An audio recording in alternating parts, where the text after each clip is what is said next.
Hey guys, welcome back to another episode. In this video, I'm going to show you the ways to apply for Amazon jobs. In order to apply for Amazon jobs, you cannot do it from your official Amazon app. You have to open up a browser and on the web address bar type in amazon.jobs. So when you type in the following link, it's going to take you to the official page where you have to go ahead and read all of these information.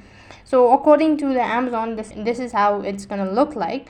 So here you just have to go ahead and search for the job by title or keyword and add a location where you're actually looking the job. So type in the title that you wish to go with or carry on with the job, and then you have to go ahead and add a location. And then click the magnifying glass icon.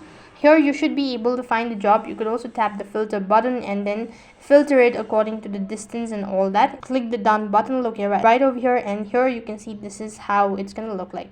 So if you're sure about it, go ahead and press the link and it's gonna direct you to the info page.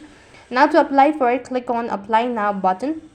It is going to take you to the field where you have to log in with your Amazon account. If you don't have one, go ahead and create that, or you could also use the Google account, and then fill out the form and submit all of the information that has been asked. Follow the prompt and you'll have successfully applied for Amazon jobs. So that is all for this video. I hope the video was helpful. Make sure to like, share and subscribe to our channel. Thank you for watching. See you in the next video.